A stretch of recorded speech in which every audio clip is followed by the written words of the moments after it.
How many times have you had a favorite sweater that was snagged or had a moth hole? Perhaps your children bring you a sweater that they've outgrown, or your sweaters just may be out of style, but they're beautiful and you hate to part with them. Well, I have a solution. Recycle them into a sweater jacket. It requires a lot of planning, and the most important thing about your planning is colors and texture. Color is so important because that's the first thing you notice about any garment. And the texture is important because it adds so much additional interest to a sweater jacket. You can look for texture in cable knits or popcorn stitches, interesting stitches in the sweaters that you select. Just be sure to select some sweaters with interesting textures to them. I don't start my sweater jackets until I have planned thoroughly and I'm excited about it. Now, to do a sweater jacket, you need 3 to 5 sweaters. That may sound like a lot, but you may be using a sweater that's short, perhaps it's only waist length, or if you're using a child's sweater, it will obviously be shorter.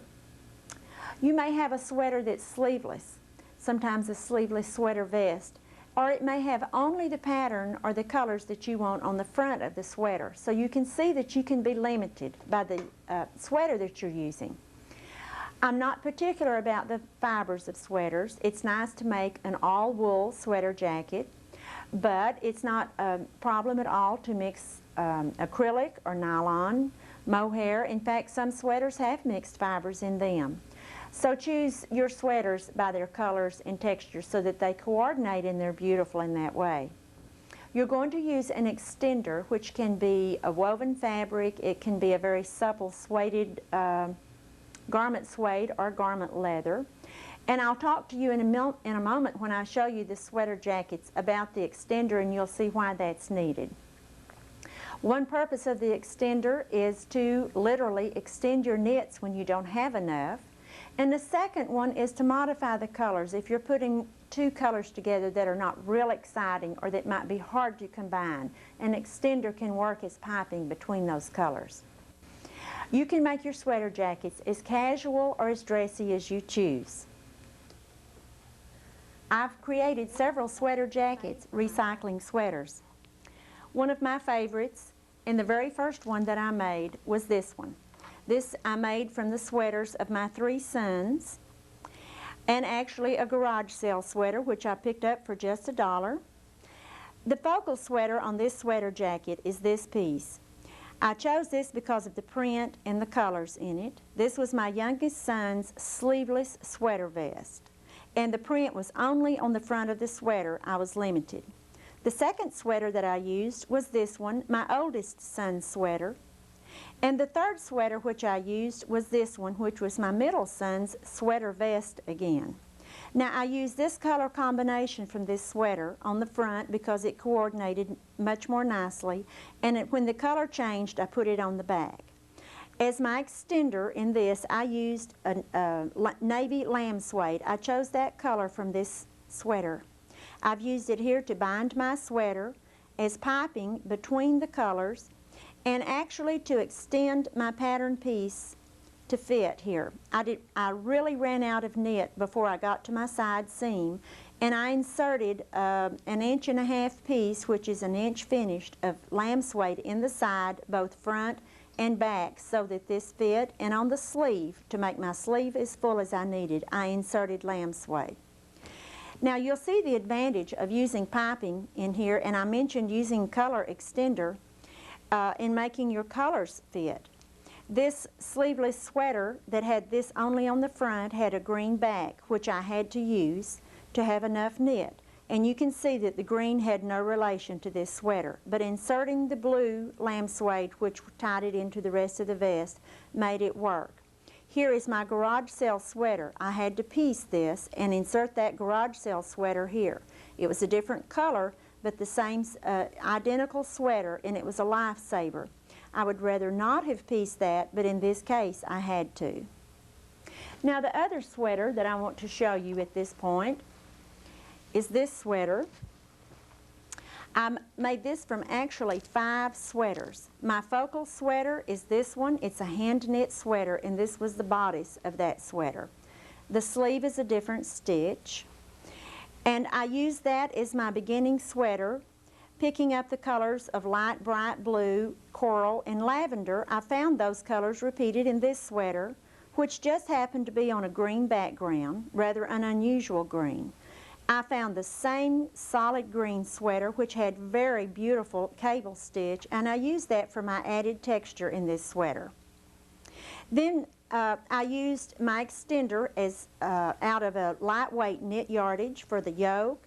I bound the sweater with that and used it as a piping between the colors, once again making these colors fit. Now the 4th sweater that I used was a lavender and white horizontal stripe, and I used it to extend my yoke further, and I had little of that because it was a sleeveless sweater and I used only the lavender knit. The 5th sweater came in under the sleeve to extend this to its proper length with a lavender and gray knit. I was not excited about this sweater, but I needed the knit and it was nice to have to use under the sleeve. Once again, I worked from center to sides, using the focal sweater in the center as the main focal point. In this case, the sleeves have no cuff. They are turned under and have an elastic in the sleeve at the wrist. Now then, let's talk about some other materials that you'll need to recycle your sweaters into sweater jackets.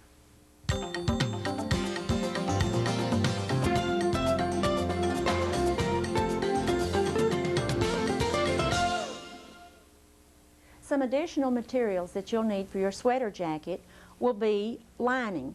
I prefer a lightweight satin lining. You can also use a nice rayon and polyester when you have to. The color, once again, is the determining factor for me in the right lining for my garment. Another thing that you will need will be your shoulder pads. This will make your garment more fashionable. It will fit and hang pretty. And I usually use about a 3/4 to a 1-inch shoulder pad. It adds a lot to your garment. The next thing that you'll need is interfacing. Now this depends on your sweaters, and it will be flexible from sweater jacket to sweater jacket. But I recommend that you get tricot interfacing. You can see that it stretches. It will stretch with your sweaters, and you can either get fusible, iron-on facing, or otherwise. I prefer the fusible interfacing, but it makes your sweaters nice. If you have one sweater that is not as heavy in knit as your other sweaters, it will make it more compatible. Now here is an example of why you might need to use interfacing. On this sweater, this knit yardage that I used was much lighter weight than all of my sweaters. The moment I picked up this knit yardage, I knew that it would have to be interfaced, and my heart sank because I was sewing at this sweater at midnight and I had no tricot interfacing. Consequently, I used an iron-on interfacing which was woven, and you can see that the sweater does not hang as nicely at the shoulders as it would have had it been interfused with a tricot interfacing. I show you this to say, don't do as I do, but do as I say and make certain you have tricot interfacing on hand. Now I taught this at a class, and a lady came up to me afterwards and said to me, "Don't you know what to use when you don't have tricot interfacing?" And I said, "No, I wish I had known the night that I made this sweater. Please tell me." And she said, when you can't find tricot, use an old slip. That too is tricot knit, and it works beautifully. So you once again are recycling. Now another thing that you're probably wondering is, do I sew or serge the sweaters? And when people ask me that, I answer yes. You can do either. The very first sweater that I showed you was serged, and I didn't care for it as well because you have 2 thicknesses of knit and you add to that bulk with the serging thread. After that, I sewed my sweaters, and I like the seams better that are sewn because you can press them open and steam them well. Now, if you're using your serger, you'll want to use your differential feed. And when you're sewing, I always use my walking foot. It helps the sweaters feed through. But should you have a problem with your seams stretching, a good product to use is called Seams Grate. It will be laid under or over the sweater that you're sewing, and it will keep the sweater seam from stretching badly. So these are some items that you will need in addition to the sweater and the extender. Now let's cut some sweaters apart.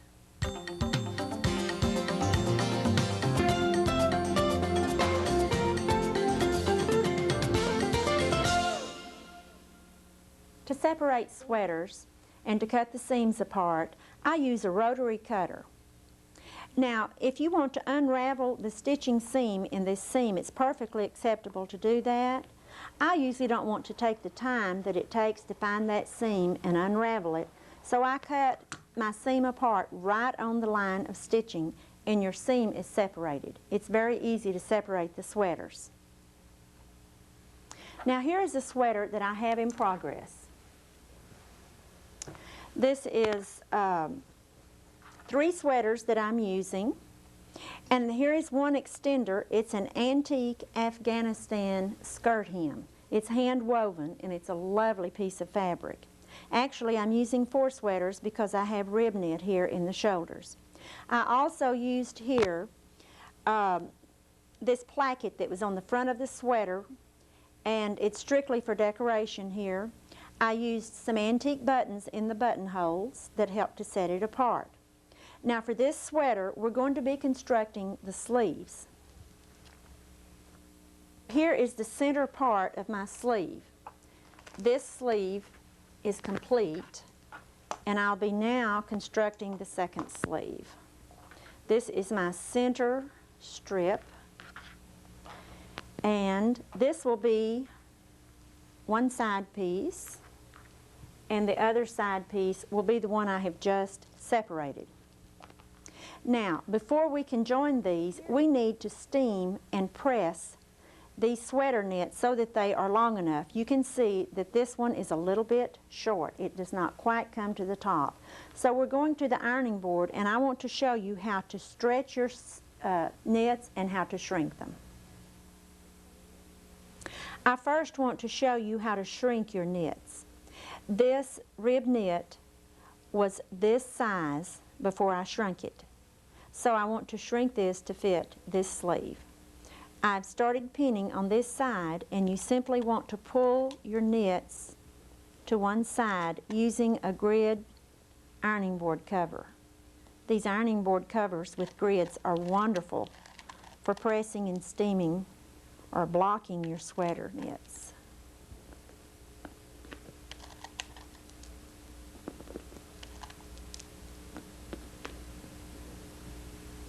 Now we're ready to steam.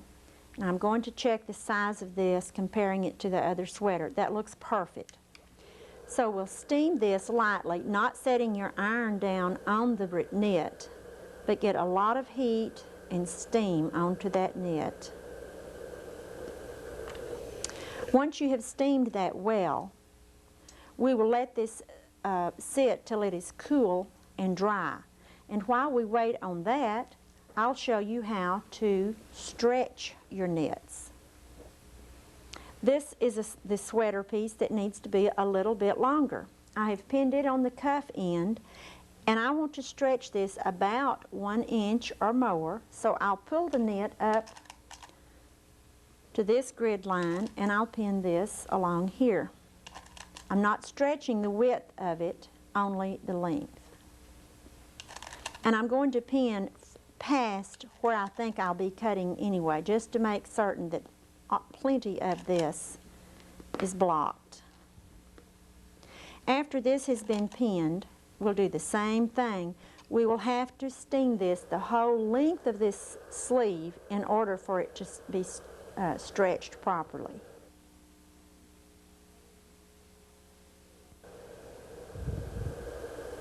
These sweaters look much nicer after they have been steam pressed. Even though we know they were steamed commercially, they've been worn, and the steam pressing makes them look new again. Now, I have got this steamed well, and we'll leave this to sit until it is dry and cool. Now, we have steam pressed this to fit the sleeve, and we are ready to sew our piping to this seam, which will be the seam joining this knit. Now, you may wonder, I'm not going to finish my cuff edge. I'm using my rib knit here, so how can I insert piping without binding this seam? You will notice on this that I have used the selvage edge of my fabric here. I cut this cross grain, selvage to selvage, so the selvage edge makes a finished edge for my piping.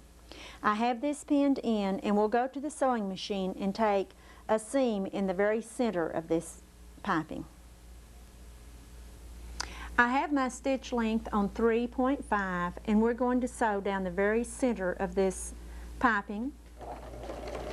And I have my walking foot engaged so that I have no stretch in this at all, and it's sewing very nicely.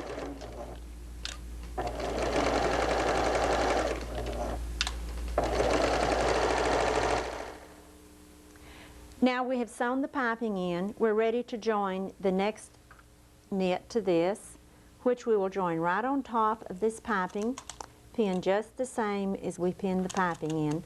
Don't stretch any of your knits, let them lay perfectly relaxed. Don't force them, and we'll pin this along the edge so it will not walk.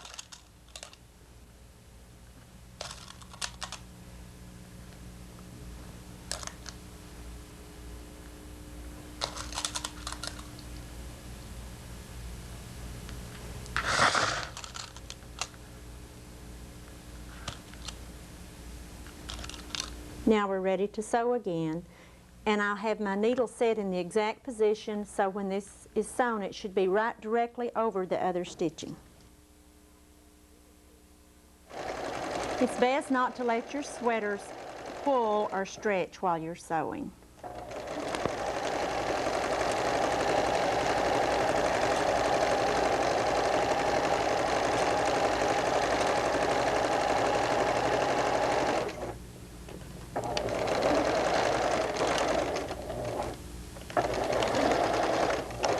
Now that we have sewn this seam, we need to press again. Now I have joined the piping to this seam. I've sewn that sweater to it. Now I'm sewing the piping in the second seam of my sleeve. I'm ready to take this to the sewing machine and stitch right down the center of this piping. I have my needle set to sew down the very center of this piping, and when I sew my second knit on top of this, I will sew directly over the same row of stitching, and you don't have to worry about the stitching showing because the sweater knit will not make a hard edge and it will cover over the stitching. You know, these sweaters that have been commercially knit and blocked do not ravel badly, and you don't need to worry about raveling on these sweaters unless it's a hand knit sweater. Those are the sweaters that you must stay stitched before you cut.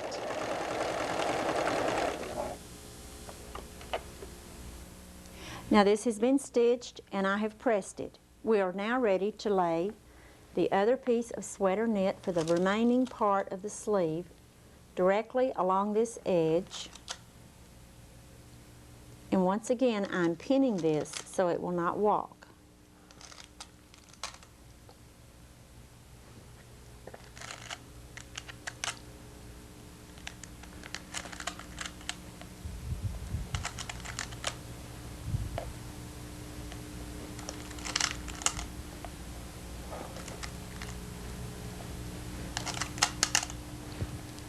And we're ready to sew again along the same seam line.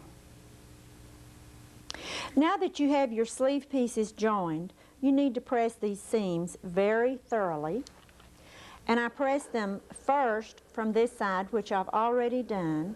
Then you need to press from this side. And then we should turn it over and press our seams open.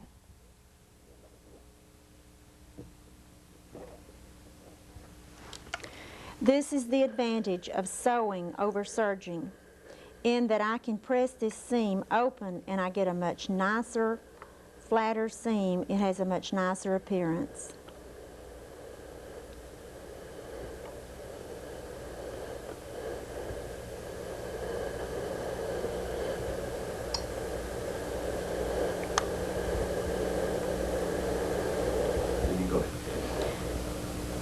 Now that we have pressed this seam, if you have a clapper, it's nice to use this on your seam. It helps your seam press open, forces the steam down into the seam, and especially if you're using wool. Now that the sleeve has been pieced with the piping and the knits, it has been pressed well, the seams are pressed open. It is ready to be cut or trimmed by the pattern. In this instance, the cuff is already joined to the sleeve. The pattern here does not allow for a cuff on the sleeve. You have a separate cuff pattern. So I will place this pattern above the ribbed cuff. But in this instance, we need this cuff smaller than the pattern since it is already joined. Typically, you would cut the sleeve by the sleeve pattern. I am not going to because of the nature of this particular design, and when I lay this sleeve that has already been trimmed, you will see why. Here's the cuff. When this is sewn, you see it is wrist size. So the bottom of my sleeve is much narrower than the pattern was. So I'm going to cut this sleeve by my first sleeve so that they will be compatible with one another. So I'm just matching seams together. There's some fullness in the sleeve here. It has a lot of ease. Remember, I like my sleeves full, and I think that's matched well. So I'm going to now cut my knit to match this sleeve, once again using the rotary cutter, and going just outside my first sleeve. I'm trimming away the excess at the top. I will return to that where it's more comfortable in a minute. You see there's not a lot to trim off on the heading of this. Some of these sweaters knits I had to stretch and block to get long enough, so there's not much to trim there. I would hope to think that's from good planning. Now, we have two sleeves cut and ready to be joined to the sweaters. But before I join my sleeves or any of my sweater parts, we need to cut the lining. Now typically, when you are cutting your lining for any pattern, you would lay the pattern on the lining and cut it out, and I traditionally do that. But because this sweater jacket is different with these ribbed cuffs in them, I'm going to cut my pattern by the sweater itself. Actually, I usually do that for the sweater jackets, but because this sweater has the rib knit cuffs joined, you can see the pattern goes only to the cuff. So I'm turning my lining up, the hem for my lining, because it will not extend to the bottom of these ribbed cuffs. In this instance, I will not bind this nor sew a cuff onto it. It has finished itself. So I've turned up the hem for my lining, and I will cut it just like this, getting it straight of grain so that the center of this center panel is on the straight of grain. Now I'm going to pin this and cut this sleeve lining out by the actual sleeve.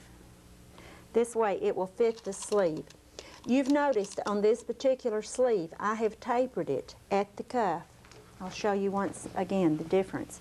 Here I've tapered this in. It is because I have the rib left on the sleeve that I tapered this.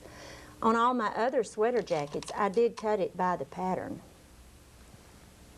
Now we're ready to cut this lining.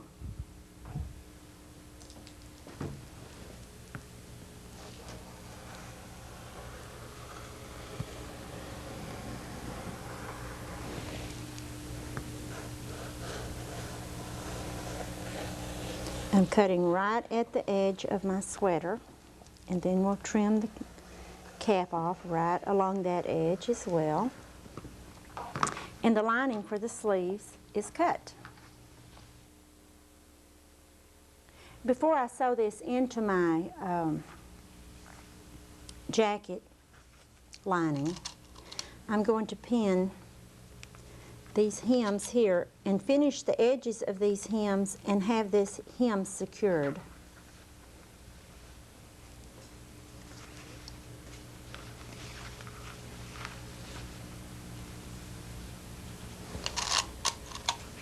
Actually, I need to pin this other direction.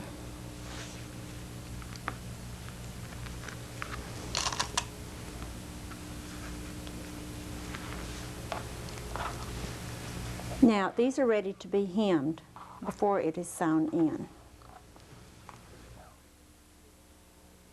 It's time to join the fronts to the backs of our sweater jacket.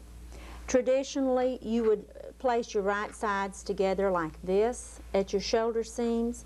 Because I've done a variation and I've done the rib knit for these seams, I'm simply overlapping this seam front over back. And to make certain that my seam does not stretch, here I've placed a seam scraped seam binding strip under this knit, and I'm going to pin the front over the back like this, and I'm going to sew with a zigzag stitch along this edge, and then I'll sew again along here so it will catch underneath the bottom edge there. It will catch on top the underneath edge. I'm now ready to sew my shoulder seam. First, I'll sew a zigzag stitch on this edge, and I'm using about a number 3 length and a 4.5 width. I will sew along this edge first. And you know the reason that we're using a zigzag stitch is so that this shoulder seam will have some stretch to it. It will be natural just like the sweater stretches.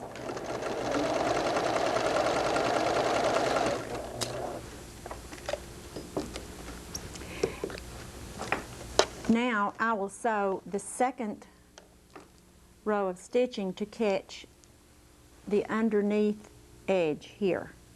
This is the back, the sweater back edge.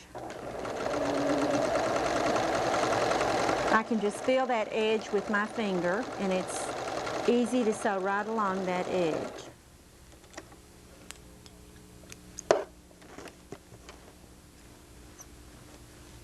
Now, this shoulder seam is secured. This is the seam binding, but you can see that that shoulder seam has a lot of stretch, yet it will not stretch out of shape because of the seam binding. Now I'll sew the other shoulder seam edge just the same, and we'll press it. Now, we have finished sewing the shoulder seams and pressed them. They look very nice. And we're ready now to apply your sleeve. So you'll want to put it right sides together. This is the center cap of my sleeve. I'm matching it to the under edge or the back seam edge, which is right at the shoulder seam. And I will pin the sweater, the sleeve to the sweater without stressing any of it. Let it lie flat. And once again, we're pinning this so that it won't walk as we sew it.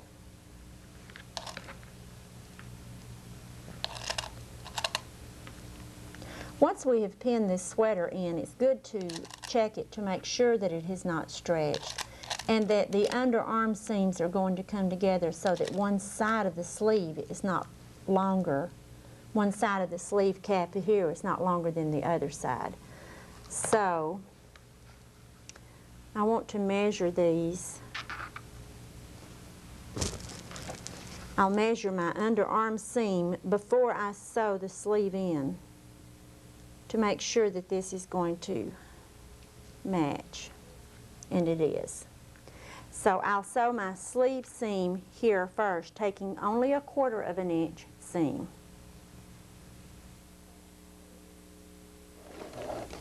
Now as you stitch in your sweater knits, they are very forgiving, and you can ease your knits to make them fit or stretch one very slightly, just as long as you're not having to do that a lot.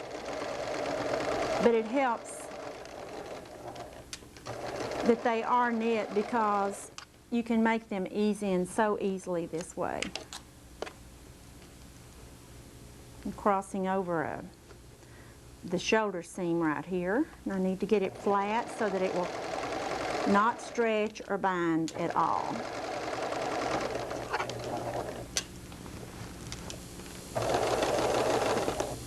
Make sure that you have your seams held open as you cross the seam where you pieced your sleeve.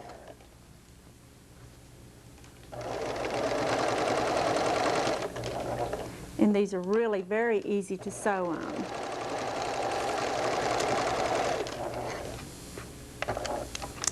Now, let's see how our sleeve went in. There is where your sleeve is joined to the sweater, so this must be pressed after we sew our other sleeve in.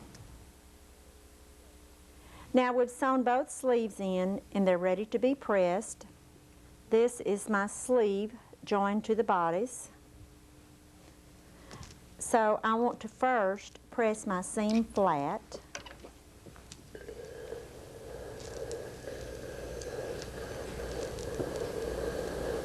This doesn't require a lot, but it just sets the stitching so that it will press open better.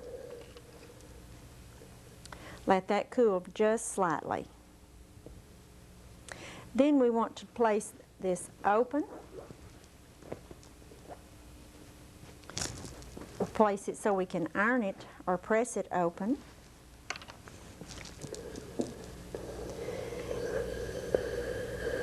And this is the advantage again of sewing over serging, because I can press this seam open very nicely and it's going to lay nice and flat at the shoulder.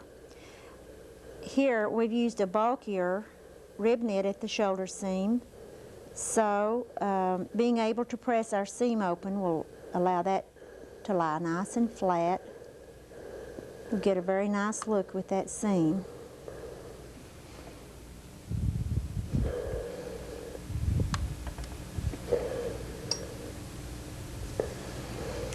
And I'll put just a little pressure on it to help that seam go very flat.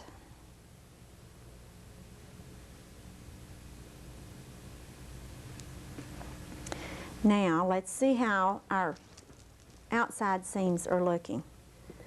It would be good now to press this from the top side as well, just to get a nice pressing of your knit while it's still in the flat stage. And this presses very nicely. Now we're ready to join right sides together and sew our side seams. I'll sew from the cuff edge, right side together, down to the hem, joining the entire side seam in one seam. Now I have pinned my side seam together, and I want to show you to be sure to start at the underarm point and pin to the hem down the bodice, and then from the underarm to the sleeve hem. This way you know it always matches. As I pinned this together, this back side of my sweater is a little longer than the front. It will ease in very slightly along here, but once again, sweaters are very forgiving, and I can ease this in with my finger as I sew. Now I'm ready to stitch. Once again, taking 1/4 inch seam.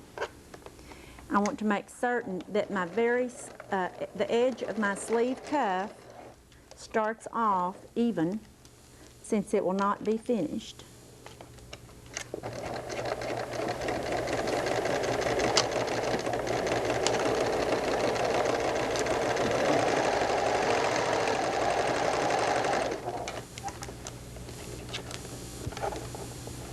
Sometimes these pins are a little difficult to locate. Be careful that you don't stress your knits. Keep them up close to the needle so that you can not have to pull a lot on them.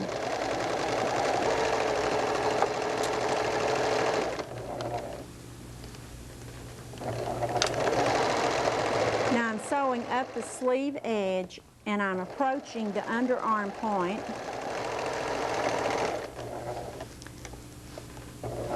I want to make sure that that sleeve seam is open just as I pressed it. There's my underarm seam. I will come past it just a 1/4 inch and turn. Now, remember that the back is slightly longer than the front, so this will be easing in right here as I stitch, but it's not hard to do, and once it's pressed, you will never know that it was eased in there.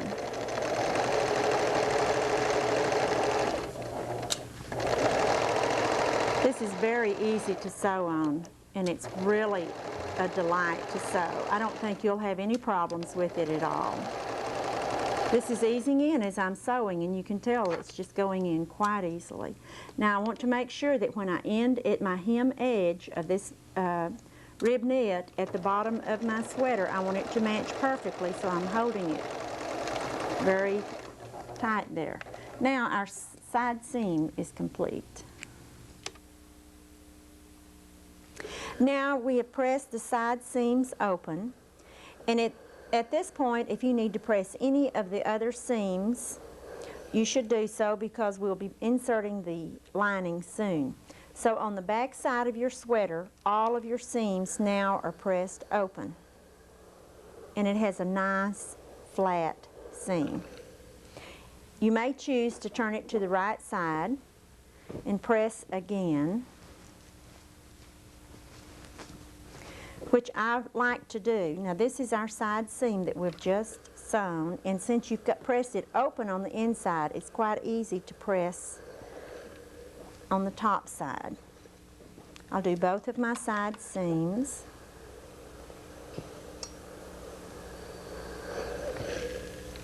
And then of course the sleeve seam must be placed like this. I just move it to the edge of my board so I don't press a crease in it, and you can press this on the top side as well.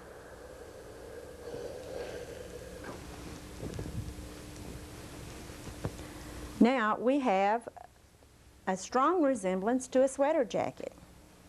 Once we have all of these pieces joined, as this one is, we're ready to join our lining pieces in the very same way, and we'll insert the lining into the sweater. Now, our sweater is joined and complete. Our lining is sewn together, and I have it turned wrong side out. And we are ready to insert the lining into the sweater. So you'll push the sleeves through the sleeves.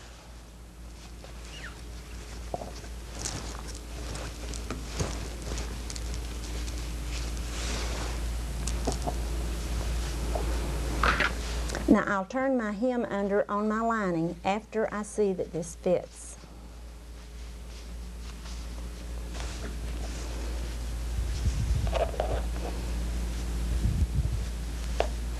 We'll match the shoulder seams.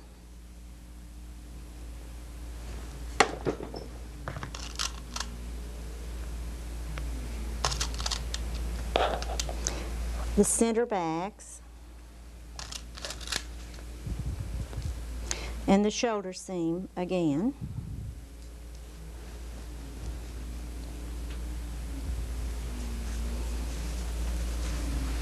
You don't want to stretch or stress your sweater. Let it relax. And match the front edge of your neck.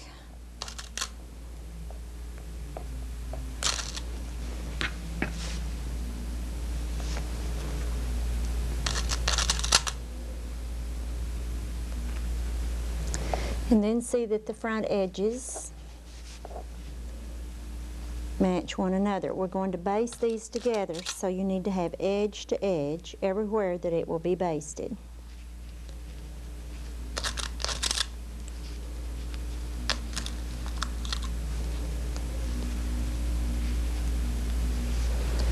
Don't stretch your knit. Allow it to relax. Now I'll stop short of my hem down here, and I'll turn it under before I baste.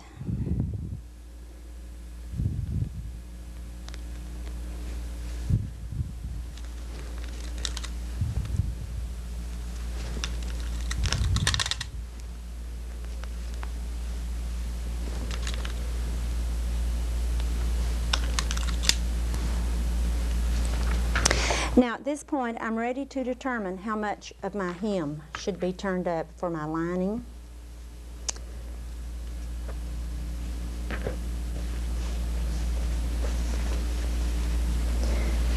And I think I want about this much hem, so I'll pin it under.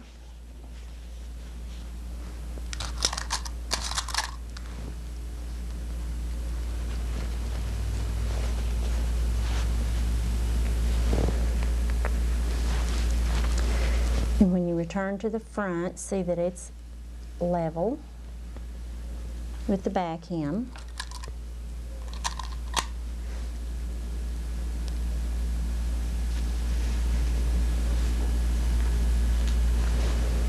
Do the same to the other side. And I'll put this hem in the lining before I baste to my sweater.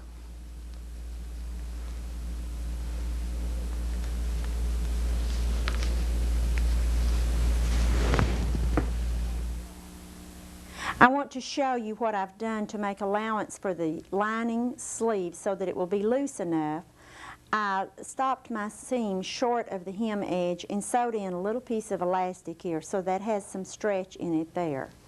And also, before you sew in or baste in your lining, you must have put in your shoulder pads.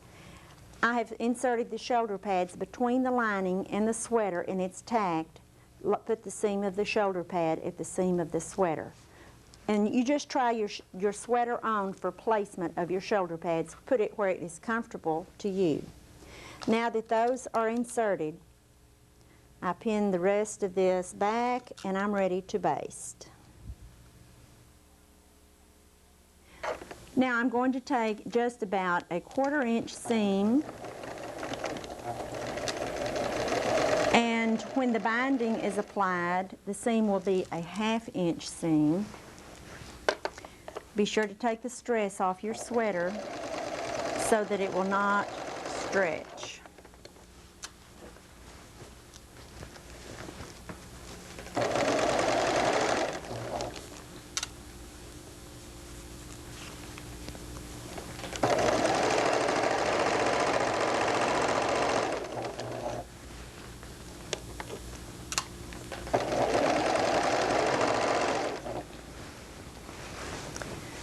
Keep your sleeve out of the way. It's easy to get those caught under.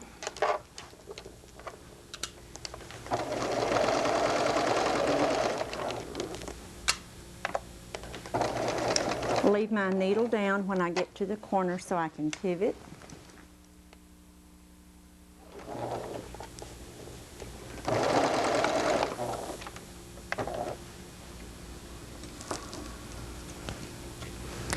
Now that our lining is basted to our sweater, we will press this and then we'll be ready to cut our bias binding.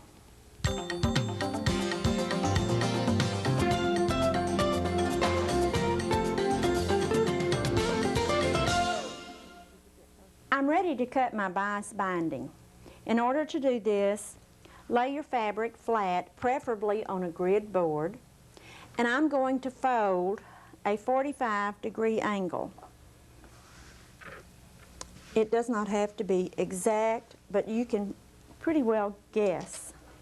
We're going to true this edge up later, and in order to find my fold on this wool blend, I need to steam it just a little. It's only enough so that when I open this back, I can see my crease, and I will freehand it with the rotary cutter in the crease. It does not have to be absolutely exact.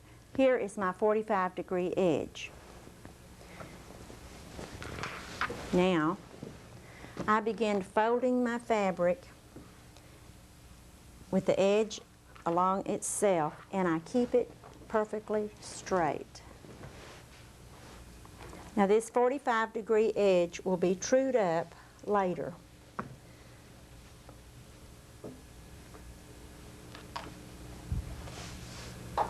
You fold it over and over again. Keep all of your folds straight and keep it as perfectly folded as possible.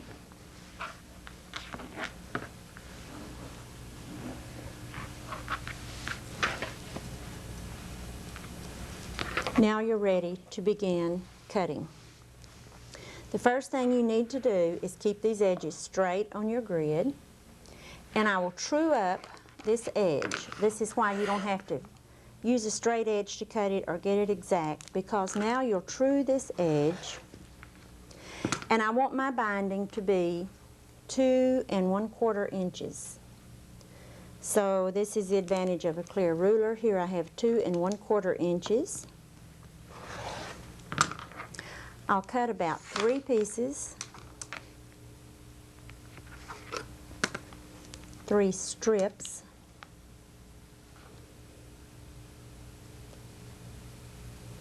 There is my 2 1/4 measurement.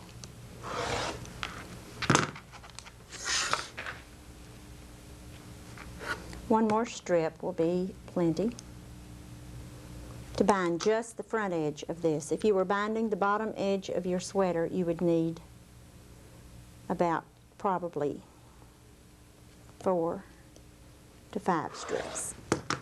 Now that these are cut, I join them at the sewing machine so that I'll apply them perpendicular like this, and I will sew right across from this point. Scoot it up a little bit. I will sew from this point to this point.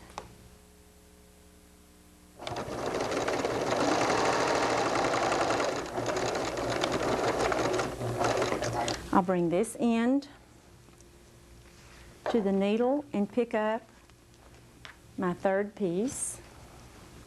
Once again, I will join the perpendicular edges together. Put my needle down and enter it right at the intersection and sew across these. If I were sewing long strips of bias, I would continue with the next end joining my new pieces. Now you can clip all of your threads at once, separate the 2 pieces. I'll trim my seam.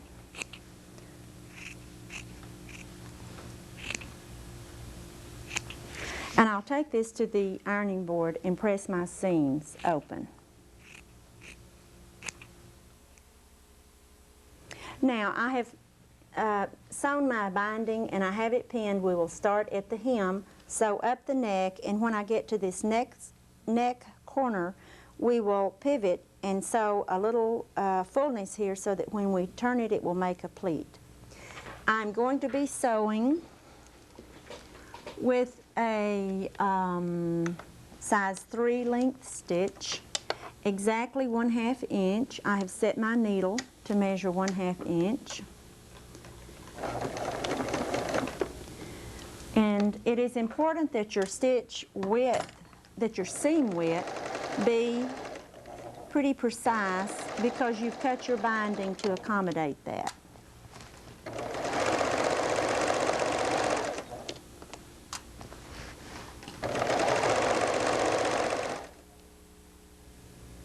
Now as I approach this corner, I'm going to stop 1/2 inch from the edge in order to form a tuck in the corner. I will remove it from the sewing machine.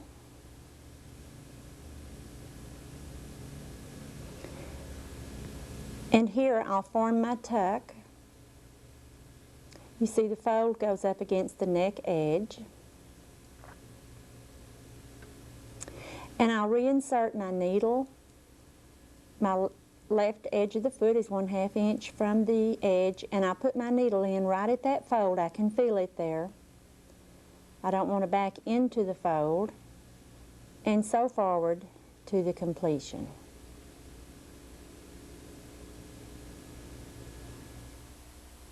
Now we are ready to turn it. We'll press it first, we'll turn it over our seam allowance, press this edge, then turn to the inside.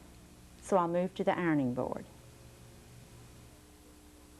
Now that we have stitched our bias binding, we need to press it. Always press your row of stitching first. And after you've stitched it all the way around, then this bias needs to be pressed towards the edge. Steam this very well.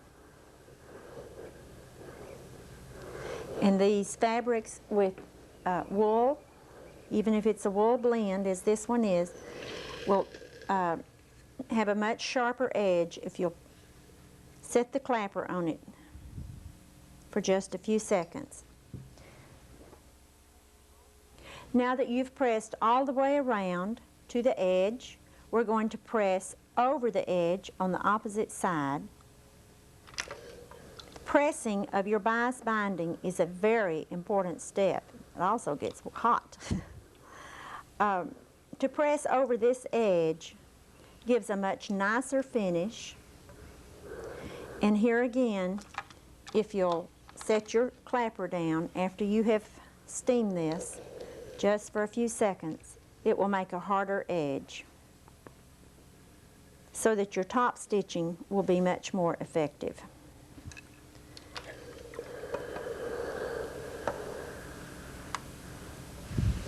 When you reach the corner, you want to press your tuck in here. Here's your fold on the first side. So create that fold on this side and press it well. After you have pressed over the edge, as we've just done, we need to turn the edge under and pin this so that it's ready for top stitching. We will turn the edge under so that it just covers the first row of stitching like this. And you'll need to pin. Now at this edge, I need to trim off my excess, which will be about like this. And I'll turn this edge up so that it's finished at the bottom.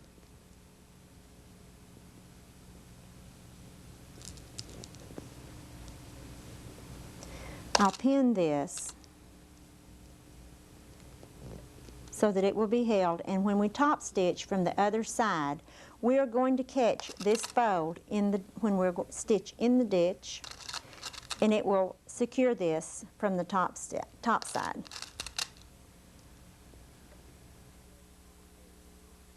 Now we're ready to top stitch right in the ditch, which is here at the very edge of this fabric. In this manner, we will catch the stitching on the underside right in this ditch as we sew. Actually, I need to lengthen my stitch to about 3 length, and I will stitch very precisely in the ditch so it will catch the fabric on the underside.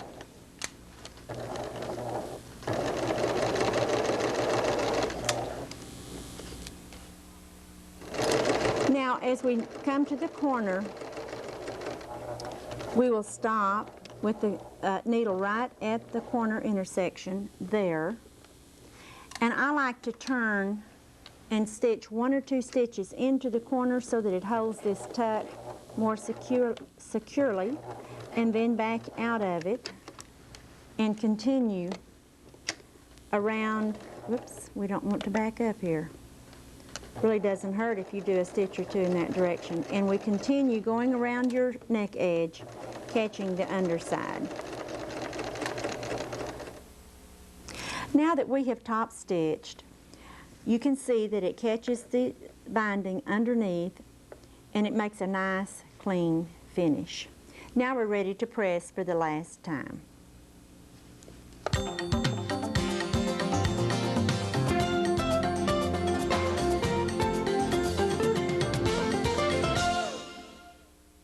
Now I want to give you some ideas for closures. You can always purchase crocheted buttons, or you can cover your own. Here is one where I use the reverse side of the knit, this is the crochet side, over a button that shows a little of the colored button between it or behind it. This is one where I've used the glove and a little metallic in the stitch, and I want to show you how to make this a very simple buttonhole.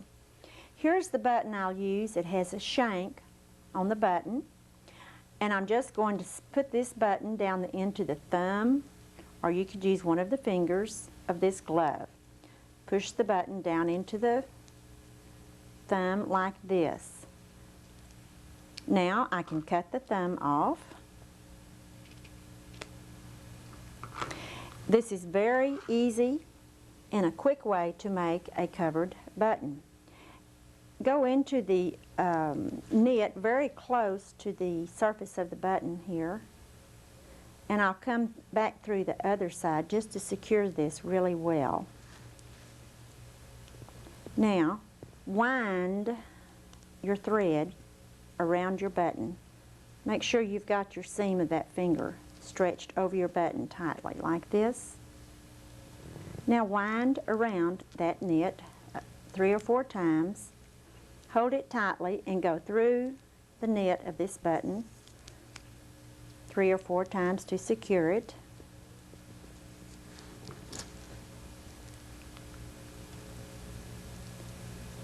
This is a very simple way to cover a button. You could use mesh or tricot type knit scarves that are very lightweight, or anything that has some nice knit, or especially with metallic threads in them. They make very nice buttons. Pull it tight, and when you feel like your thread is secured, clip your thread, trim your knit, and you can trim around your shank like this. You might want to secure these edges with some fray check or some glue, but it's been wound very tight and secured. Here's your shank to sew through. You can sew this lovely button to a sweater, and it's a unique way to recycle to make your buttons. Another unique thing that you can do might be to make your yoke of tapestry. Here I have cut a yoke from tapestry and laid it on the sweaters that this might go on. I have stitched around the leaf here in this one and the fruit on this piece, which adds some interest to this yoke rather than cutting straight across. This is satin stitch. And then I've done some beading on the tapestry. If you wanted to repeat some beads on one of the sweater knits, you could.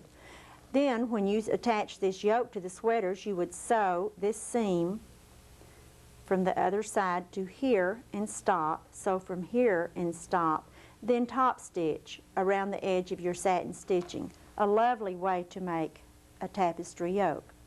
Another tip that you might use for recycling, if you like deep cuffs on a sweater, is to use men's socks for the cuffs. There are some beautiful socks for men, and they would make beautiful deep cuffs for sweaters, and you're still recycling. I hope I've given you a lot of ideas and some unique thoughts that will stimulate you and make you want to recycle your sweaters into a sweater again. I hope you have as much fun recycling your sweaters as I have.